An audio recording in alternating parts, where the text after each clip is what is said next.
Dear students, a very good morning to one and all.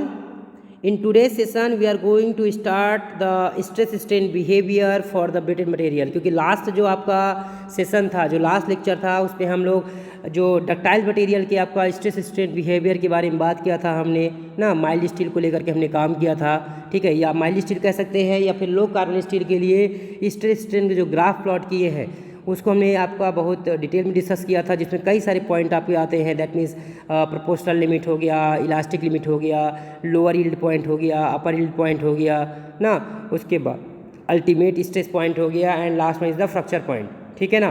तो ये सारी चीज़ें हमने वहाँ पे डिस्कस की थी और ये सारी चीज़ें एक्चुअली में ये आपको जब हम ब्रिटल मटेरियल के लिए काम करते हैं तो ये सारी चीज़ें आपका यहाँ पे ये सारे पॉइंट नहीं आते हैं, क्योंकि आपका जो ब्रिटल मटेरियल है उसका जो बिहेवियर होता है आपका वो क्या होता है, आपको वहाँ पे सडन फेलियर होता है, सडन ब्रेकिंग होती है, वहाँ पे कोई टेम्परेरी डिफॉर्मेशन नहीं होता है। आप खुद सोचो, क्या मान लिया ब्रिटल मटेरियल से ग्लास ले रहे हैं, कांच ले रहे हैं ना आपका, कोई यदि आप मान लिया कोई कंकड़ पत्थर ले रहे हैं तो क्या उसमें कोई आपका शेप चेंज होते दिखता है क्या? उसमें कोई मटेरियल या तो आपका लोड बियर करेगा या पूरी तरह से कोलैप्स कर जाएगा, पूरी तरह से टूट के बिखर जाएगा, ठीक है। That means there is no yielding, कोई आपका यील्डिंग नहीं होती है, कोई नेकिंग नहीं होती है, नेक जोन नहीं होता है, कोई टेम्परेरी डिफॉर्मेशन नहीं होता है। दैट मीन्स ब्रिटल मटेरियल में आपका वो परमानेंट डिफॉर्मेशन ही होता है। तो आप इसके ग्राफ से आपको क्लियर हो जाएगा कि मैं किस चीज़ के बारे में बात कर रहा हूँ। यदि मान लें कोई भी आपका ब्रिटल मटेरियल लेते हैं या हार्ड मटेरियल लेते हैं, ठीक है, तो ऑब्वियस सी बात है वहाँ पे क्या होगा। देखिए यहाँ पे भी आपका मैंने क्या लिया, स्ट्रेन को आपने मैंने बता रखा है पहले ही आपको क्या, कि जब भी हम जो आपका इंडिपेंडेंट वेरिएबल है उसको हमेशा क्या करते हैं आपका, उसको हम क्या करते हैं, उसको हम एब्सिसा में लेते हैं और जो आपका ऑर्डिनेट में आपका डिपेंडेंट वेरिएबल आता है।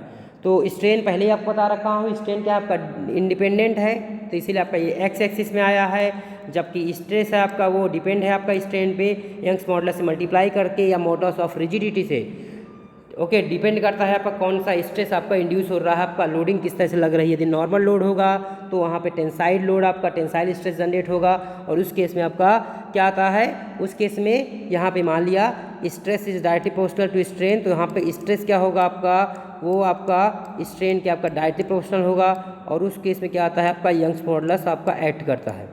इसी के अपोजिट बात करूँ, वहाँ पर मान लिया नॉर्मल लोड ना लग करके आपका ट्रांसवर्स लोड लगता है, जिसके कारण से क्या होता है यहाँ पे शियर स्ट्रेस मान लिया जनरेट होता है, ठीक है। शियर स्ट्रेस क्या आपका, उस केस में टाउ जो होता है आपका, tau is directly proportional to shear strain that is gamma, और उस केस में जो कांस्टेंट टर्म आता है दैट इज इसको हम लोग सी या जी से डिनोट करते हैं और इसे क्या बोलते हैं हम लोग, that is the modulus of rigidity, modulus of rigidity, जिसको हिंदी में बोलते हैं आप दृढ़ता गुणांक बोलते हैं, मॉडुलस ऑफ रिजिडिटी, और ई क्या है आपका मॉडुलस ऑफ इलास्टिसिटी।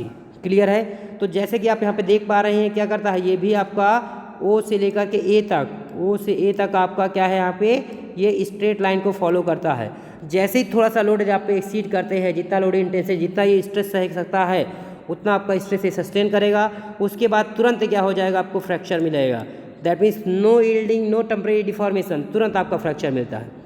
तो ये आपका क्या है, स्ट्रेस स्ट्रेन बिहेवियर है किसके लिए, ब्रिटल मटेरियल के लिए। तो ये बहुत इजी है, ठीक है। बट आपका जो 90% जो क्वेश्चन राइज होता है वो आपका वो डक्टाइल मटेरियल के लिए ही आता है। दैट मीन्स किसके लिए, माइल्ड स्टील या लो कार्बन स्टील के लिए ही पूछा जाता है। तो आपको उस पर थोड़ा सा ज़्यादा फोकस करना रहेगा। ये तो बहुत आसान है, एक बार आप ड्रॉ करेंगे आपको तैयार हो जाएगा, ठीक है। चलिए देखें थोड़ा सा आपका यहाँ पे ब्रिटल मटेरियल के लिए बात कर लें थोड़ा सा।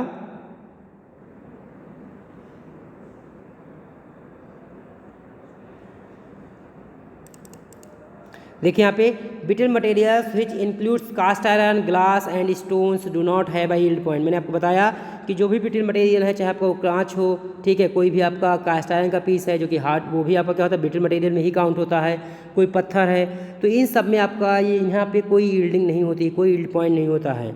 And do not strain hardening, यहाँ पे कोई दैट मीन्स कोई स्ट्रेन हार्डनिंग भी नहीं होती, दैट मीन्स कोई आपका अपर या लोअर यील्ड पॉइंट नहीं होता है। सो therefore the ultimate strength and breaking strength are the same। यहाँ पे क्या होगा, डायरेक्ट आपका फ्रैक्चर पॉइंट ही आपको क्या होती है, इसकी अल्टीमेट स्ट्रेस पॉइंट होता है। सो टिपिकल स्ट्रेस स्ट्रेन कर्व जो कि ऊपर दिखाया गया है वो आपका ब्रिटल मटेरियल के लिए बनता है। क्लियर है। थोड़ा सा बात करूँगा यहाँ में प्रूफ स्ट्रेस के बारे में, कई बार पूछा जाता है। ये देखिए यहाँ पे ये आपका ये यहाँ पे कहीं ना कहीं ये प्रूफ स्ट्रेस को शो कर रहा है। दैट मीन्स ये जो रीजन है ओके, देखा जाए तो यहाँ पे यदि स्ट्रेस की टर्म में बात किया जा रहा है ना, तो आपका ये जो रीजन है आपका ये कहीं ना कहीं प्रूफ स्ट्रेस को शो करता है।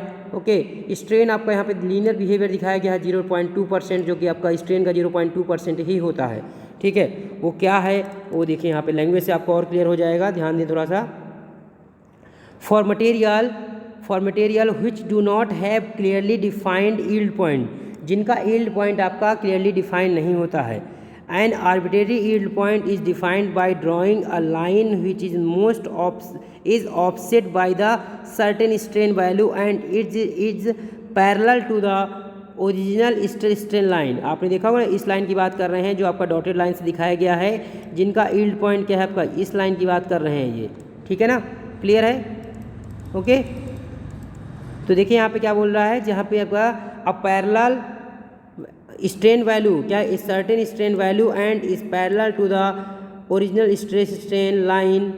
Okay, within proportional limit the strain by which line is offset can be 0.1 to 0.2% and the corresponding stress is the proof stress at 0.1 to 0.2% of strain respectively। That means जो भी आपका यहाँ पे कहीं पे आपका यील्ड स्ट्रेस पॉइंट आपका define नहीं है, तो जो कि क्या होती है लगभग उसके क्या रहेगा 0.1 to 0.2% ही होती है। उस केस में आप एक पैरेलल लाइन ड्रॉ कर सकते हैं जो किसको, उस स्ट्रेन के करेस्पॉन्डिंग आपको यहाँ पे स्ट्रेन को वो शो करता है। क्लियर है? ओके, तो दैट मीन्स यहाँ से आप प्रूफ स्ट्रेस को डिफाइन कर सकते हैं। क्लियर है? तो देखिए यहाँ पे यदि मैं एडिशनल फार्मूले हैं आपको कुछ जो आपको न्यूमेरिकल में आगे हेल्प करेंगे। ओके, वो क्या है, यदि परसेंटेज एलोंगेशन की बात करते हैं तो क्या होता है आपका final length minus initial length upon initial length into 100।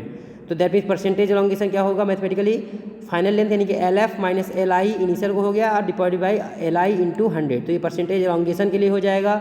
Percentage reduction in area भी आता है तो वहाँ पे सेम आ जाएगा। रिडक्शन की बात करेंगे तो final initial area minus final area. क्यों ऐसा इनिशियल एरिया क्यों बोलते हैं आपको, क्यों इनिशियल एरिया आपका ज़्यादा रहता है, जब रिडक्शन होगा तो क्या होगा, एरिया कम होगा, एरिया कम होगा तो क्या होगा, तो जो आपका मतलब मैक्सिमम माइनस मिनिमम करेंगे ना, इसलिए आपका इनिशियल एरिया ज़्यादा रहता है, इसलिए आपका initial area minus of final area रहते हैं। क्लियर है? तो यहाँ पे AI माइनस AF आ जाएगा। ओके, अब थोड़ा सा बात कर लेते हैं आपका पॉइजन रेशियो की। पॉइजन रेशियो क्या होता है आपका, it is nothing but the ratio of lateral strain to the linear strain. इसे हम लोग क्या बोलते हैं आपका पॉइजन रेशियो बोलते हैं। पॉइजन मैथमेटिकली आपका lateral strain divided by linear strain. तो लीनियर स्ट्रेन तो आपने पढ़ रखा है। लीनियर स्ट्रेन क्या होता है, जिस डायरेक्शन में आप फोर्स अप्लाई करते हैं उस डायरेक्शन में जो डायमेंशन में चेंजेस आते हैं उसे हम लोग क्या बोलते हैं, लीनियर स्ट्रेन या लॉन्गिट्यूडनल स्ट्रेन बोलते हैं। इसी के जस्ट अपोजिट, दैट मीन्स जिस डायरेक्शन में आप फोर्स अप्लाई कर रहे हैं उस डायरेक्शन में चेंजेस ना देखने के बजाय उसके जस्ट आपका ट्रांसवर्स डायरेक्शन में यानी कि आपका उसके परपेंडिकुलर डायरेक्शन में आपका जो चेंजेस होते हैं उसे क्या बोलते हैं, लैटरल स्ट्रेन या फिर ट्रांसवर्स स्ट्रेन बोलते हैं। ठीक है, देखिए यहाँ पे मान ली आपने बार ले रखा था, हमने कोई सर्कुलर बार था, इसे फोर्स लगाया तो ऑब्वियस सी बात है एरिया क्या होगा आपका कुछ इस तरह से आपका यहाँ पे डिक्रीज करता है। नेकिंग जब होती है तो इस तरह से आपका आएगा ना ये। ओके, तो ये वही यहाँ पे दिखाया गया है ये।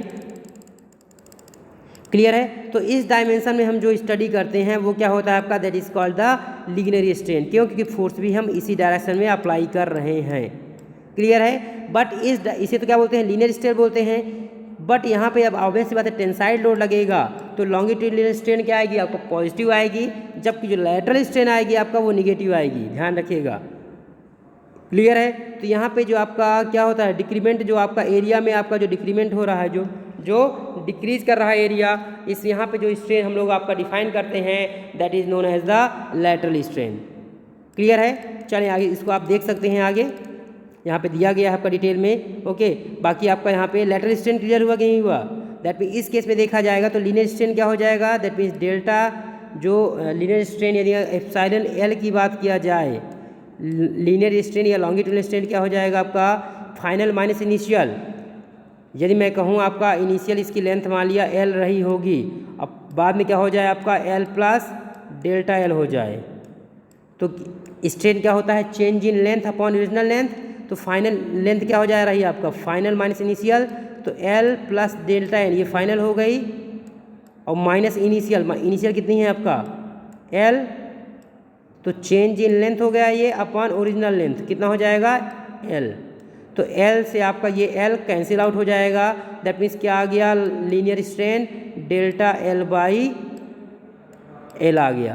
क्लियर है, किस में आ रही है आपका पॉजिटिव आ रही है। इसी के अपोजिट यदि मैं लैटरल स्ट्रेन की बात करूं, लैटरल स्ट्रेन की बात करूं एप्सिलॉन लैटरल, ठीक है, इस केस में क्या हो जाएगा आपका, क्या करेंगे अब इसके जस्ट परपेंडिकुलर डायरेक्शन में, तो परपेंडिकुलर डायरेक्शन मान लिया डायमीटर है ये, इनिशियली डायमीटर कितना था आपका, ये मान लिया d था, अब कितना हो गया d माइनस क्या हो गया, डेल d हो गया, d माइनस डेल d हो गया। तो फाइनल माइनस इनिशियल, तो फाइनल कितना है आपका d माइनस डेल d आपका फाइनल आपका डायमीटर है, इनिशियल डायमीटर कितना था आपका d था, तो फाइनल माइनस इनिशियल, ये तो चेंज इन डायमीटर हो गया, अपॉन में ओरिजिनल डायमीटर, ओरिजिनल कितना है आपका d है, तो d ये तो आपका प्लस का d और माइनस का d कैंसिल आउट हो गया, तो क्या बचा आपका माइनस का डेल d बाई d आता है।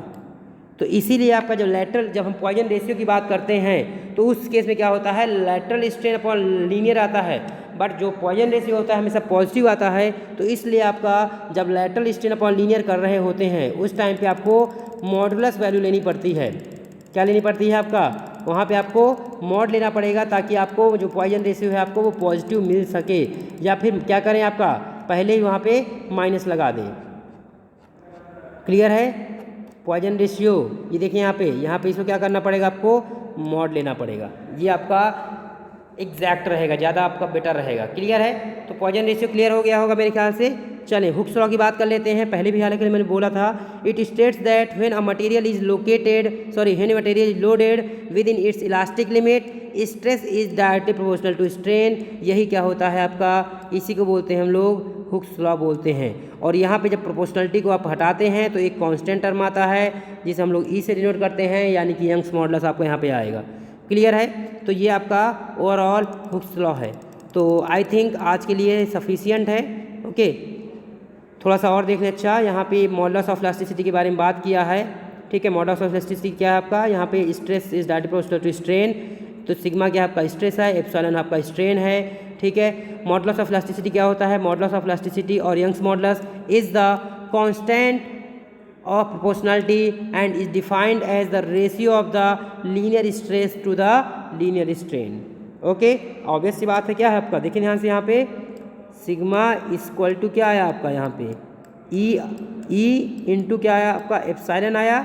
आपको यदि यहाँ पे ई निकालना है यानी कि यंग्स मॉडुलस निकालना है तो क्या हो जाएगा, ये स्ट्रेस है, ये क्या हो जाएगी, स्ट्रेन इधर आ जाएगी डिवाइड में, तो स्ट्रेस डिवाइड बाई स्ट्रेन। तो किसका रेशियो हो गया, स्ट्रेस और लीनियर स्ट्रेन का जो रेशियो होता है वही आपका यंग्स मॉडुलस कहलाता है।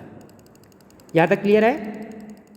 चलें देखिए आगे, यहाँ पर आगे बात करता हूँ मैं फैक्टर ऑफ सेफ्टी की, ठीक है। तो फैक्टर ऑफ सेफ्टी क्या है आपका, आप इस तरह समझे, कोई भी मान लिया आपका मटेरियल है, कोई भी कंपोनेंट आप डिज़ाइन कर रहे हैं, तो आप उसमें जो एक्स्ट्रा मटेरियल आप ऑक्यूपाई करते हैं उसको डिज़ाइन को सेफ रखने के लिए, मैं बार बार एग्जांपल लेता हूँ। मान लिया आप कोई ब्रिज कंस्ट्रक्ट कर रहे हैं, ब्रिज बनाने वाले हैं, आपको पता है कि उसमें 1000 टन का लोड पड़ने वाला है, तो आप उसमें हम क्या करें, आप इतना आप मटेरियल और अप्लाई कर दें, इतना मटेरियल और एक्स्ट्रा मटेरियल लगा दें जिससे वो 1200 टन का भी लोड सह ले, बियर कर जाए, वहाँ पे डिफॉर्मेशन ना हो, तो तब हम बोलते हैं आपका ये जो 200 टन है आपका कहीं ना कहीं वो सेफ फैक्टर को डिनोट करता है, ठीक है ना। और इसको मैथमेटिकली आप रिप्रेजेंट करने की बात करें तो factor of safety is nothing but the yield stress upon working stress. That mean जो मैक्सिमम आपका स्ट्रेस आपका इंड्यूस हो सकता है और वर्किंग यानी कि जितना परमिसिबल स्ट्रेस उससे लग रहा है, इन दोनों का जो रेशियो होता है वही आपका फैक्टर ऑफ सेफ्टी कहलाता है। It is defined as the ratio of ultimate stress और yield stress to the working और अलाउबल और डिज़ाइन और परमिसिबल स्ट्रेस, यही क्या कहलाता है आपका फैक्टर ऑफ सेफ्टी कहलाता है। तो आई थिंक क्लियर हो गया होगा। आज के लिए इतना ही दोस्तों। So thank you so much.